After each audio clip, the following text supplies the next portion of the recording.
What's up, Tweener heads? Welcome back to another video, and today we have a very special guest with us today. We have Cam, and Cam has been on YouTube for how long now, Cam? Coming up 12 months in October. Wow, and Cam's been doing his unbelievable job covering tennis, and I wanted to sit down and talk to him about the US Open and kind of do a full recap with his collaboration. So welcome to Tweener Head Tennis, Cam. Thanks for having me. So you've been doing this for a little bit now. What made you want to start this? Yeah, I started back in October last year, and it was mainly just love of tennis. I mean, I watch pretty much every single match I can and all that kind of stuff. So I don't play too much now. I used to play a lot when I was younger. I used to be a coach as well. So just the love of the game, and seems like there's not too many people on YouTube doing tennis stuff besides the big guns. So I thought, well, there's a little bit of a market there, and thought I'd jump in and see if there was any other people that wanted to talk about tennis with me. And you've been doing phenomenally. What are you at? You recently just hit 7,000 subscribers, right? Yeah, I think we're at 7.8 now. The two finals we covered were ridiculous. Crazy. Yeah. Thanks, man. Thanks.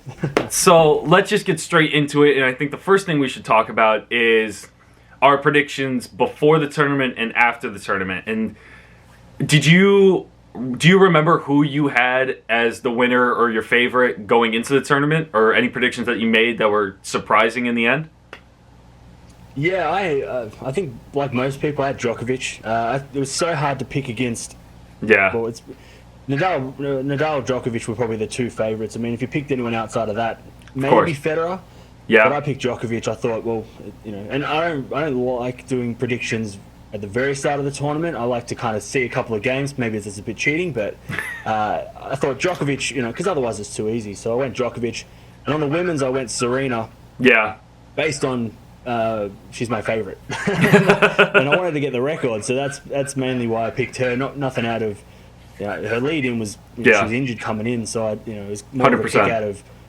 Yeah, it was a pick out of. Out of favoritism. Yeah. I was in Toronto when she played Andreescu in the final of Toronto. Yep. 20 minutes in, not even. It's all of a sudden, ladies and gentlemen, Serena Williams cannot continue to play. Game, set, match, Andreescu, and everyone just stood up, and it was kind of ridiculous because everyone was just in awe. Yeah. It's a weird reaction when someone retires and you don't see, especially when you don't hear the commentary. Oh yeah. In the stands, it happens all out of nowhere, and people get angry or sad. It's just especially in a final like that. Oh yeah. Final.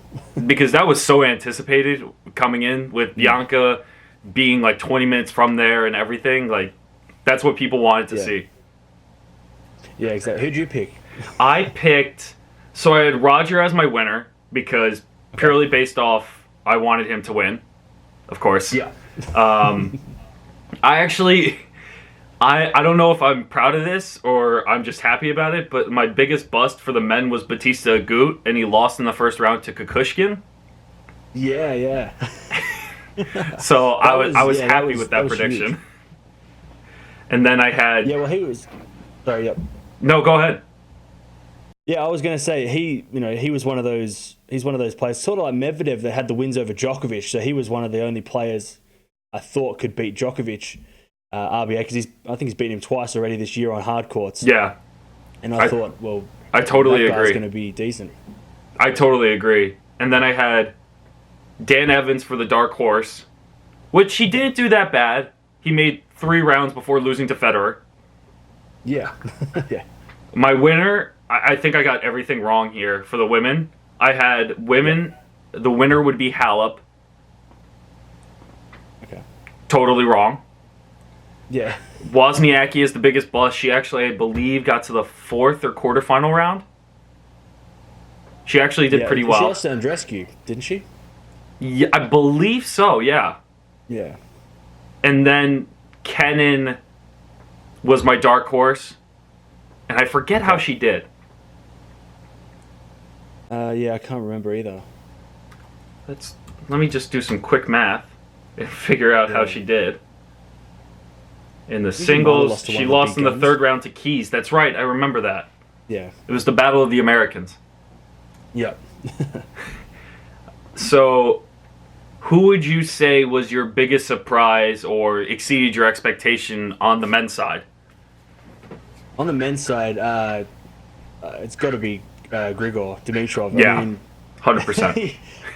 since the Australian Open, or since I think Rotterdam last year, where he made the final, he's just had the worst time ever. And Yeah. even a couple of weeks ago, I was talking on my channel about, what should we do with him? Should he just pack it in for the rest of the year and take the rest of the year off and regroup, because he was just dropping in the rankings. He was 78 coming in or something like that. And then to beat Federer for the first time, he came back from 2-1 down. I know Federer had a bit of an injury going on. Yeah, his neck, I believe. To beat Federer. Yeah, exactly. That was tough.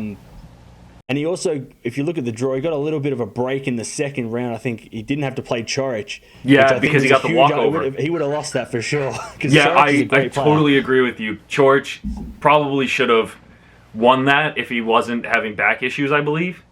But Yep. Grigor definitely, I think, is the number one, especially in Atlanta after he lost to Kevin King in the first round. Oh, yeah. And yeah, he was a wild card, too. And I remember sitting in the lobby going, I don't know what's going on, but this is somehow happening. Because working with Andre, and he looks good in practice. It's just as soon as he gets to a match, you don't know what's going to happen with him. Yeah, very true. What'd you say for the women? For the women, I'm not 100% all over that, so I'm not sure who was Okay. who was coming in and stuff like that. I watched it from the quarterfinals onwards. I mean, Bencic was, from what I know, hasn't been to a semi-final before, and Yeah. she beat Osaka along the way, so that's a massive win there. But Yeah. and I've only watched her really at the start of the season when she played with Federer at the Hopman Cup in Oh, Australia. yeah. And she was always a promising player, but I feel like that was her breakout, and Yeah. you probably wouldn't have picked that, especially seeing Osaka, defending champion, world number one, Yeah. was in that part of the draw. She's probably my biggest surprise. But again, with the women's, it's there's no real surprise for me anymore. Yeah. It's sort of, this year alone, showing 4 different champions. I was probably the biggest shock of the year for me was Ash Barty winning the French Open, because nobody was talking about her, and then all of a sudden she wins. So it's always a shock on the women's side. Yeah, she Barty lost, I believe, in the second round, and then Yeah, I think she lost to. She was meant to play Serena. She was on the road to Serena, and then she lost somewhere along the line. Yeah. and Bencic was her last quarterfinal of the major was when she was 17. And Wow. Okay. Yeah. how crazy! And she's not even 23, I believe, yet. And it's crazy to think that it's been that long since her last, because she was the next big thing, right? Yeah, well, the Switzerland thing helps. I think people want to get the Hingises and the Ferrers, and they're like, oh, well, she's from Switzerland, she must be good. Yeah. And I remember in the press, they were asking her, what's it like to be the last Swiss player, like, in the draw? Because it's always been Wawrinka or Federer for the past couple of years. And finally, you have Bencic getting to that far into a Grand Slam before Wawrinka or Fed in the same year. Yeah. It's kind of it's weird to think about. Yeah, it's impressive. It is. Hopefully she can continue it on, though. That's the thing. That's the problem with, you have a good tournament.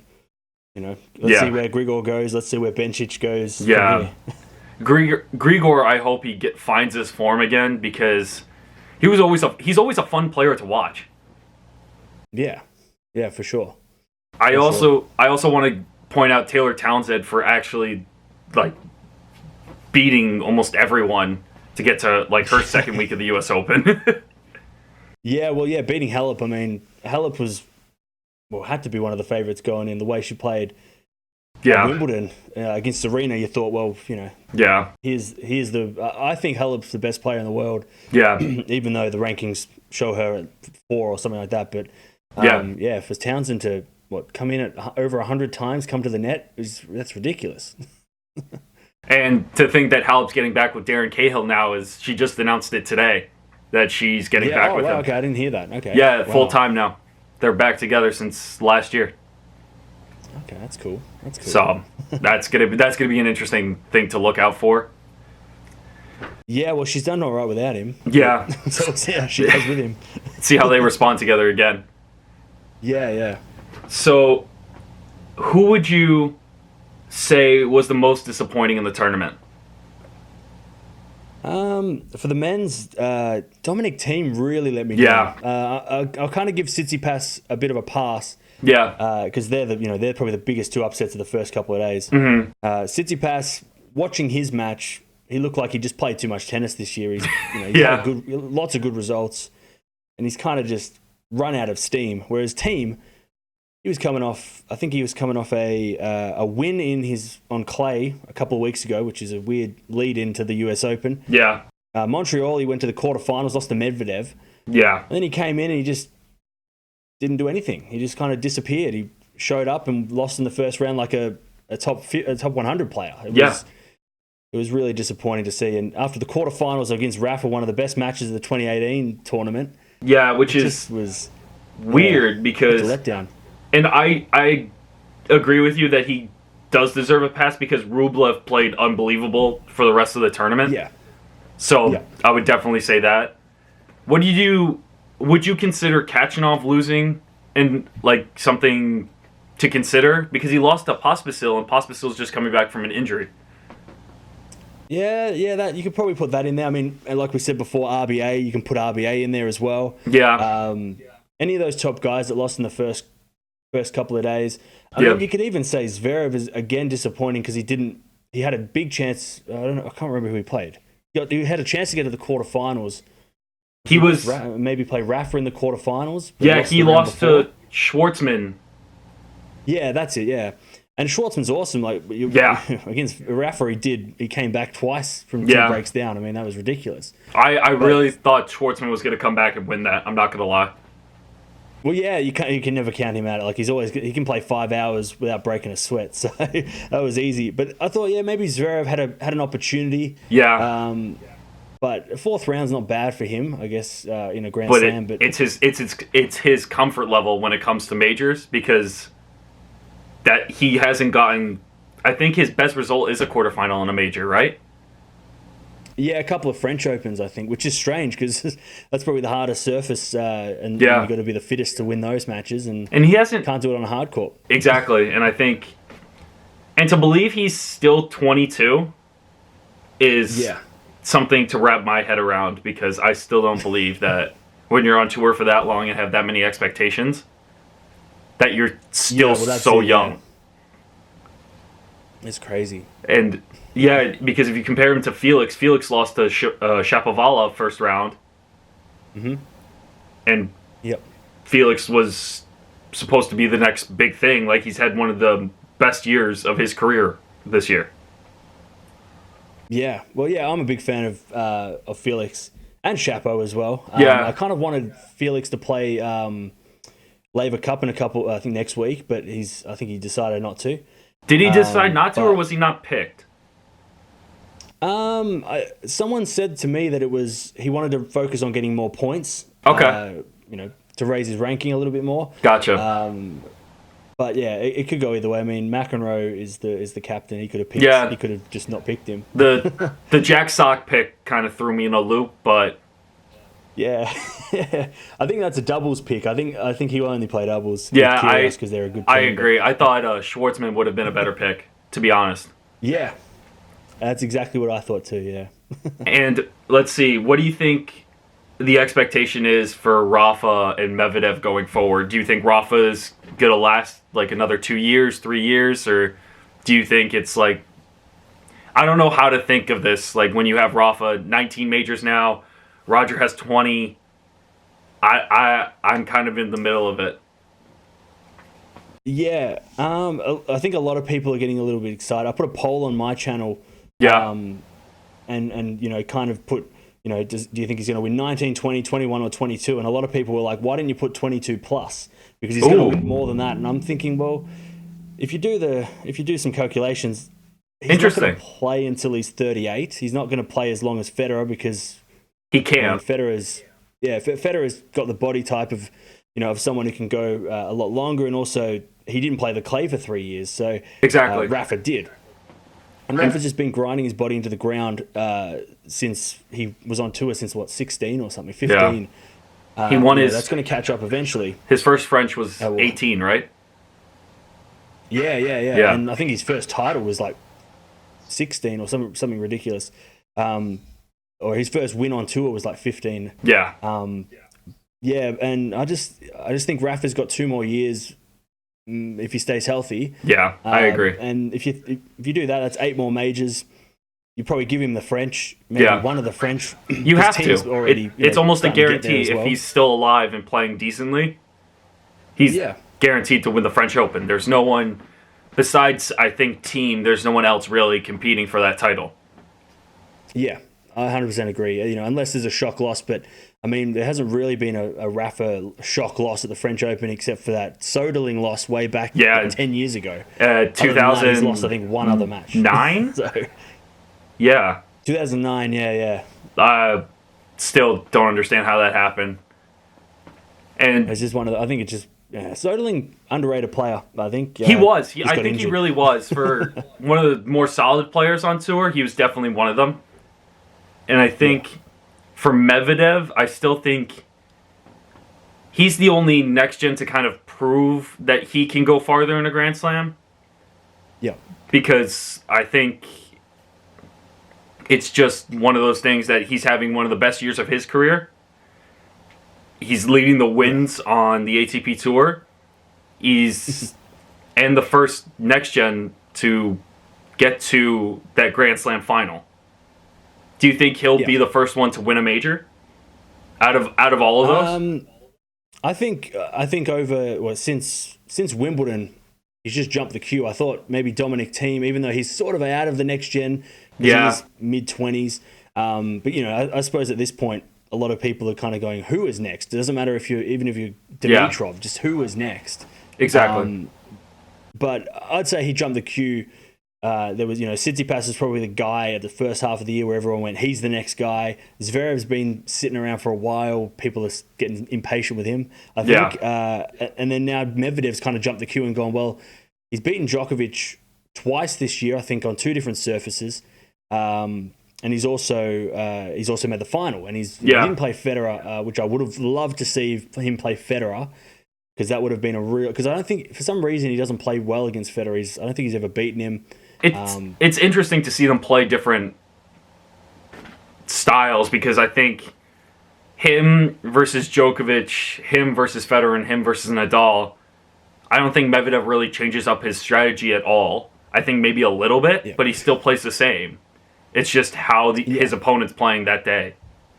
Because he's been... that's true. He's been the most solid throughout the year, and you really haven't seen him change anything about his game. Just his consistency and his power is a big factor.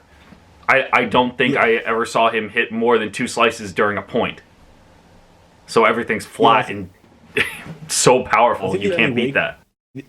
Well, the only weakness I see with his game is at the net. I mean, he couldn't hit a volley. He hit a lot of volleys against Rafa, but he just it's just something about it's just awkward, very awkward at the net. Everything else works. I mean, he's got a big serve. He's as tall as a guy like Del Potro or Cilic, but then he moves around the court like Novak. I mean, he can move around because he's got the young legs. So, I mean, totally agree. I'm really interested to see how he does next year at the Australian Open, especially now that he's had the final. He's broken through, probably a little bit quicker than maybe people thought. He's had a good year, but after the first half of the year, he kind of disappeared for a little bit in the middle there. From like the halfway through the clay court season all the way through Wimbledon, he kind of had 3rd rounds, 2nd rounds, and then he just kind of blew up and, final win, and then another final. I mean, hopefully that doesn't hurt him going into the Asian swing, but we'll find out. I think he's actually playing next week, so we'll find out next week how he backs it up. And the last point I want to make before we get to our last topic is Medvedev's body is so pulled apart at this point that I don't know if he's cramping in these conditions, how is he going to play Australia and still compete at the same level? You know what I mean? Yeah. Well, looking at, he got to the 4th round, I think, this year in Australia, and coming off he seemed to start the season really well. I think he was coming off a final in Brisbane. Yeah. He was the defending champion in Sydney, but didn't actually play because he made the final in Brisbane. Played the Australian Open, got to Djokovic, made Djokovic work for 2 hours for the first 2 sets, and then kind of just lost it after that. But he was already pushing Djokovic back then, and that was when he was number 15 or something in the world. Nobody'd heard of him. Jeez. So to think that, okay, well, if he has if he can finish the season strong, make the finals, compete in the round robin stage, maybe make the semi-finals of London, have the month off, and then come back in Australia, he could. He seems to play well down here, so I'm really interested to see how he does, especially if he gets a good draw and we get like a Djokovic-Medvedev semi-final. I mean, that would just be epic. I totally agree. So the last topic we should touch on is the Coco mania that everyone seems to be obsessed with. No, all good. Do you believe in her hype? Do you believe in this era of a 15-year-old taking the tennis world by storm, and not only the tennis world, but the sports world as well? We haven't actually got it's weird. We haven't actually got the hype down here as much because she hasn't done it at the Australian Open, so we don't know. A lot of people maybe have heard of her, but and maybe the papers they haven't blown it up as big as probably England did when Wimbledon happened, and that's a good point in America, but. So she's kind of an unknown. I guess coming into the Australian Open, we'll hear a lot more about her. The casual fan will hear more about her. But I mean, 15. Look at her results at slams over the last two slams. She lost to Halep, who won the title, and she lost to Osaka at the US Open, who world number 1 defending champion. I mean, they're not terrible losses. No, not at all. So I think that there is definitely something there. I don't think. To expect her to win next year or anything, I mean, that'd be kind of out of it'd be a little bit ridiculous because, to expect someone who's 15, turning 16, to win a slam, I mean... We haven't seen that in years. Not many players have done that in history, so... And I think that's a bit of a stretch. It is, she's probably lucky... Yeah, sorry? No, after you. I was going to say, she's kind of lucky because I'm going to compare her to somebody who... in Australia had this kind of hype around him. Bernard Tomic back in probably the late 2000s. Interesting. We only had one player who was any good during that time. That was Leighton Hewitt. Yeah. And all of a sudden we had this kid come along and he was the next big hope. Yeah. A lot of hype behind him. He got paid a lot of money. He's had a lot of problems because of that money. And not many people like him because of it. But he got endorsed a lot. He got a lot of, I think Nike endorsed him pretty early on and stuff like that. And then I think he got to like a quarterfinal Wimbledon, so it was kind of like he's the next guy. He's there. And he's the guy. And then Leighton got injured and started retiring, but then we started getting other players through and he kind of didn't live up to the hype. But at least with Goff, she's got so many other players around her. She's not going to be, you guys aren't going to pump her up as our next big hope, and we've got no one else because you've still got Serena, you've still got Venus. Keys and Stevens are still around. Yeah. You've got Cannon and Anisimova as well. And exactly. Another teenager as well. So you've got so many players around her. Yeah. But she doesn't have to win a slam. She could win a slam in 5 years' time and it'd still be okay because she'll be 21. I mean, that's still ridiculous. Yeah. So I think that's the real difference between someone who's the next big thing and they're the only hope for their country, as opposed to Goff, who's got if she doesn't win one, then Keys can win one and it'll still feel like America wins one, right? So it's true, but I believe the hype, but I just don't think she's going to win one. I'd be shocked if she won one in the next at this stage years. I think for the next 2 to 3 years we're gonna really see her potential because this was her breakout year with the amount of attention she got.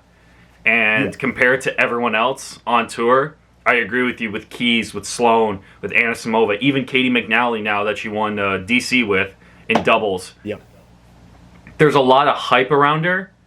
And while we can have Madison win another slam, Serena win another slam, well, Keys never won a slam, but if she won a slam and Serena won a slam, like people would talk about it, but it just seems like all this attention, like you kind of compared her to Tomic, we're waiting for that next big thing, and it seems like Coco has resonated with the United States in that sense of she is the next big thing at this age because she's 15, she's new, and everyone seems to love her.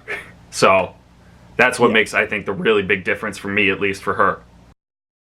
And I think the real key is going to be, how does she do away from the big slams? I mean, Yeah. I know in Australia we have a massive problem where, except for Kyrgios, he's probably the exception, but Yeah. and sometimes John Millman had a good US Open last year, but Yeah. besides that, not really anything. But they play really well at home. Australia, we have a month of tennis here, and all the Australians play really well because they've got the home crowd, their friends are in the crowd, their families here. But then for the next 10 months, they just disappear, and they're just an average player who is in the middle of tournaments. It's Besides true. Kyrgios, of course, who is he could be ridiculous at any tournament, any time of the year if he wants to be. Exactly. But I think Goff, and this goes for Andreescu as well, because I think Osaka suffered from the limelight a bit over the last 12 months, especially because the way she got the title last year was a little bit, people, didn't know what happened and all that kind of stuff. But Of course. I think she suffered from the limelight, whereas Andreescu, and I don't know if Goff, what her personality is like, but she seems to be pretty chilled out with the media attention. She doesn't seem to let it get to her, and Andreescu seems to embrace it. Yeah. She's only 19 as well, so they're all Exactly. they're basically the same age. If you both teenagers. So just to see how Goff does away from home when playing a small tournament in in the middle of Europe where no one's really watching, and you're not going to have the hype of the crowd, and you're not going to play on the big stadiums because you're 100 in the world, you're playing against number 50 in the world. That's where it'll be really interesting to see how she goes, when there's not the hype around her, and if she plays just as good when nobody's watching as opposed to when she's playing on the centre court of Wimbledon in front of the biggest crowd. Record crowds and record viewership on ESPN. Exactly, yeah. So that'll be really interesting how she does when, and I think she seems like she's got her head screwed on. So for a 15-year-old, just as well as she will. Yeah, that's the big key right there. And Cam, I really appreciate you doing this video with me. If you guys want to check out his videos and his channel, I'll leave the link to all of his socials and his channel down in the description below. So make sure you subscribe to him. We hit the halfway mark for 1,000 subscribers. My goal is to hit 1,000 by the end of the year. So make sure you guys are subscribed to our channel, as well as making sure you leave a big like on this video. Cam, thank you again. Thank you for doing this so much. I really appreciate it. No worries, man. That was great. It was awesome. Thank you again, and good luck with the rest of the year. Honestly, you could probably hit 10K by the end of the year the way your channel's blowing up. So good luck to you, and I hope we can do another one of these videos. Thank you guys so much for watching. I hope to see you guys soon. Thanks, guys.